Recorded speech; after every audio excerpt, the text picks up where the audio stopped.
شاہ حسین، سب سے پہلے تو ہمیں یہ بتائیں نا کہ کیا وجہ ہے کہ صرف 30% یونین کونسلز کے دفاتر سرکاری عمارتوں میں قائم ہیں، باقی 70% کے پاس دفاتر ہی موجود نہیں ہیں؟ تو یہ جو 70% دفاتر ہیں یہ کام کیسے کر رہے ہیں؟ جی شکریہ فرزانہ۔ دیکھیں، بلوچستان کی زیادہ تر آبادی جو ہے وہ دیہی علاقوں پر مشتمل ہے۔ یہاں شہری آبادی جو ہے وہ تقریباً 25 سے 30% ہے اور باقی سارا دیہی علاقوں پر مشتمل ہے، اور اسی حساب سے یونین کونسلز ترتیب دیے گئے ہیں۔ اس کی مین وجہ یہ ہے کہ شروع سے ہی بلوچستان میں جب بھی لوکل گورنمنٹ الیکشن ہوئے ہیں، ماضی میں جتنی بھی حکومتیں رہی ہیں وہ انہوں نے اس جانب کوئی خاص توجہ نہیں دی اور ان کو اہمیت نہیں دی،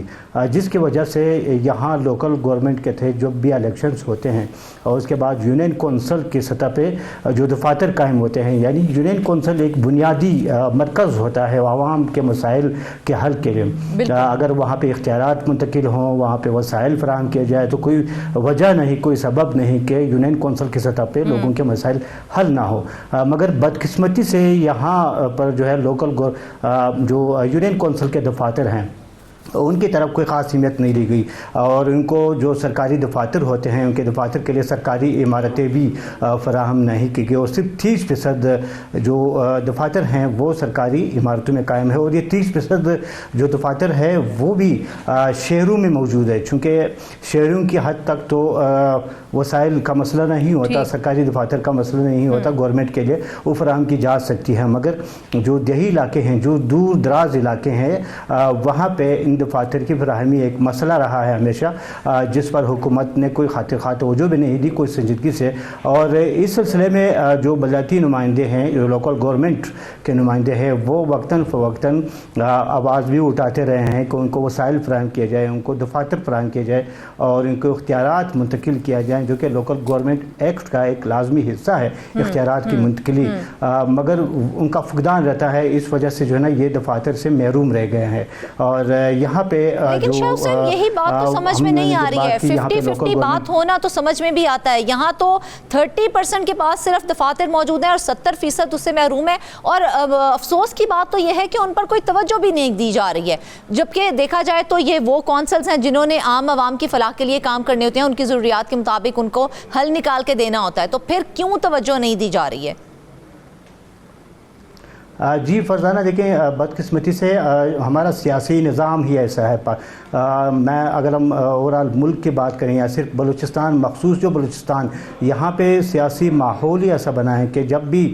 لوکل گورنمنٹ کا الیکشن ہوتے ہیں لوگ منتخب تو ہو جاتے ہیں، مگر جو بھی حکومت برسر اقتدار آتی ہے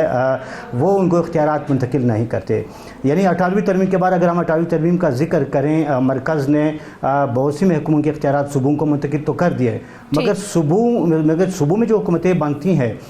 وہ پھر یہ اختیارات نچلی سطح تک منتقل کرنے سے گریزاں رہتی ہیں، اور اس کی وجہ یہ ہے کہ جو بھی ایم پی ایز جو ہے وہ منتخب ہو کے آتے ہیں اراکین اسمبلی، وہ اسمبلی تک پہنچتے ہیں۔ حکومت کی کوشش ہوتی ہے کہ وہ ان کو خوش رکھیں سیاسی بنیادوں پہ، چونکہ ان کی جماعتوں سے تعلق رکھتے ہیں، اور وہ لوکل گورنمنٹ کی جو اختیارات ہے، جو وسائل ہے، وہ بھی اپنے ان ایم پی ایز کے ذریعے جو ہے نا خرچ کرتی ہیں، ان کو سپرد کر دی جاتی ہے صوبائی وزراء۔ یعنی اس وجہ سے یہ جو گیپ آ رہا ہے یونین کونسل کے دفاتر پہ توجہ نہ دینے کی جو اسباب ہے، اس کی مین وجہ یہی ہے کہ سیاسی بنیادوں پہ حکومتیں جو ہیں وہ اس پر توجہ نہیں دیتی، اور دوسری اس کی وجہ یہ کہ بلوچستان چونکہ ایک وسیع وعریض رقبے پر مشتمل ایک صوبہ ہے بلوچستان کا، جو کہ تقریباً 44% رقبے پر مشتمل ہے پاکستان کا، اس وجہ سے دور دراز کے علاقے ہیں۔ تو حکومت کا یہ کہنا ہے کہ ان کے لیے ایک چیلنج بھی ہے کہ ان تمام دیہی علاقوں میں، ایک تو دیہی علاقوں میں حکومت کا موقف ہے کہ ان کے لیے سرکاری دفاتر قائم کرنے کے لیے ان کو جگہ میسر نہیں ہوتی، مگر میرے خیال میں یہ کوئی ایسی وجہ نہیں ہے کہ حکومت جو ہے نا اپنے وسائل میں سے ایک یونین کونسل کے لیے کوئی دفتر بھی نہ خرید سکے، ان کے لیے کوئی مناسب عمارت یا مناسب جگہ بھی نہ خرید سکے، کیونکہ یونین کونسل میں علاقے کا، پوری یونین کونسل کا ایک ریکارڈ محفوظ ہوتا ہے، وہاں پہ لوگ آتے ہیں اپنے مسائل کے لیے، وہاں پہ جو ہے وہ لوگوں کے برتھ سرٹیفکیٹ ہوتے ہیں, ڈیتھ سرٹیفکیٹ ہوتے ہیں, نکاح نامے ہوتے ہیں, لوگوں کی دوسری ضروریات جس کا براہ راست تعلق یونین کونسل سے ہوتا ہے, یونین کونسل کے نمائندوں سے ہوتا ہے, مگر وہ مشکلات کا سامنا کر رہے ہیں. اور دفاتر جو ہے وہ یا تو نجی عمارتوں میں قائم ہوتے ہیں یا پھر اکثر علاقوں میں جو ہے وہ یونین کونسل کے جو چیئرمین ہوتے ہیں, جو وائس چیئرمین ہوتے ہیں, وہ اپنے اجلاس اپنے گھروں میں منعقد کرتے ہیں. وہ یونین کونسل کا سارا ریکارڈ بھی اپنے گھروں میں ہی محفوظ رکھتے ہیں. ان کی مجبوری یہ ہے کہ ان کے لیے کوئی دفتر موجود نہیں, تو اس وجہ سے وہ ان مسائل کو فیس کر رہے ہیں. اچھا شاہ حسین, ہمیں یہ بتائیں کہ جس طرح سے آپ نے کہا جا رہا ہے کہ جی جگہ نہ ہونے کا بہانہ بنایا جا رہا ہے, لیکن یہ تو کچھ بات سمجھ سے بالا تر ہے, کیونکہ سرکاری جگہ میسر نہ ہو عجیب سی بات ہے. تو وہ جو ہیں یونین کونسلز جو سرکاری عمارتوں سے محروم ہیں, دفاتر کے لیے ان کے کیا انتظامات کیے جاتے ہیں اور وہاں پر دفتری امور کس طرح سے سر انجام دیے جاتے ہیں پھر؟ جی بالکل, جیسا کہ فرزانہ میں نے پہلے بتایا کہ یہاں پہ کام کرنا ہی مشکل ہو گیا ہے جہاں پہ دفاتر موجود نہیں ہے. جیسا کہ میں نے ذکر کیا کہ وہ جو دفاتر ہیں کام اس طرح ہوتا ہے کہ وہاں پہ یونین کونسل کے چیئرمین ہوتے ہیں, وائس چیئرمین ہوتے ہیں, وہ اپنے گھروں میں اجلاس بلاتے ہیں, وہ اپنے گھروں میں ہی اپنے یو سی کا تمام ریکارڈ رکھتے ہیں, چونکہ ایک ریکارڈ وہاں پہ مرتب ہوتا ہے. وہاں پہ لوگوں کے سرٹیفکیٹس بنتے ہیں, یا برتھ سرٹیفکیٹ ہو, ڈیتھ سرٹیفکیٹ ہو, نکاح نامے ہو, دوسرے مسائل ہو, وہ وہاں پہ ریکارڈ محفوظ کیا جاتا ہے. مگر ان کی مجبوری یہ ہے نا کہ وہاں پہ سرکاری عمارت نہ ہونے کی وجہ سے وہ نجی عمارتوں میں یا پھر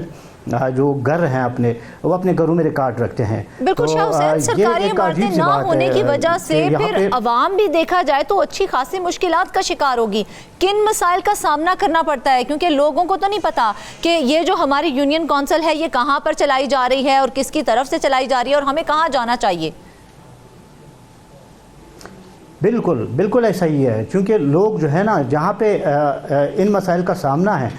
جو دفاتر موجود نہیں ہیں, سرکاری عمارتیں موجود نہیں ہیں دفاتر کے لیے, وہاں پہ لوگ در بدر ہو جاتے ہیں, ٹھکریں کھاتے ہیں دفاتر ڈھونڈتے ہوئے, اپنے نمائندوں کو تلاش کرتے ہوئے, یا پھر ٹیلی فون پہ رابطہ ہوتا ہے, یا پھر جا کے ان کو تلاش کرتے ہیں, ان کے گھروں میں جاتے ہیں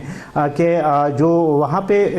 مسائل ہوتے ہیں اپنے کام کروانے کے لیے. یہاں پہ جگہ میں جیسے بتایا نا کہ یہاں پہ لوگوں کے کافی مسائل ہوتے ہیں یونین کونسل کی سطح سے, جو کہ یونین کونسل کے چیئرمین اور وائس چیئرمین اور جو باقی جو منتخب باڈی ہوتی ہے ان سے براہ راست تعلق ہوتا ہے. تو ان مسائل کے حل کے لیے لوگوں کو کافی مشکلات کا سامنا, اسی لیے لوگوں کے بہت سارے مسائل حل نہیں ہوتے. جب ایک دفتر ہی موجود نہ ہو, ایک پراپر وہاں پہ ایک سٹاف موجود نہ ہو, چونکہ کلرک بٹھایا جاتا ہے وہاں پہ, سرکاری سٹاف ہوتا ہے, سرکاری عملہ بٹھایا جاتا ہے ریکارڈ مینٹین رکھنے کے لیے, وہ سرکاری عملہ جو ہے وہ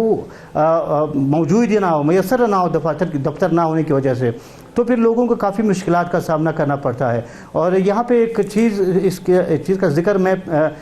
ضروری سمجھتا ہوں کہ چونکہ بلوچستان میں آخری جو لوکل گورنمنٹ کے الیکشن ہوئے تھے وہ 2013 میں ہوئے تھے, یعنی 2013 کے بعد یہ 2017 میں الیکشن ہونے تھے, مگر 5 سال کا ایک گیپ آیا. 5 سال کے بعد 2022 میں یہ الیکشن کرائے گئے, اور پھر بھی جو ہے نا بلوچستان کے 36 میں سے 35 اضلاع میں الیکشن تو کرا دیے گئے, مگر کوئٹہ میں تاحال یہ جو لوکل گورنمنٹ کا الیکشن ہے وہ نہیں کرائے جا سکے. کوئٹہ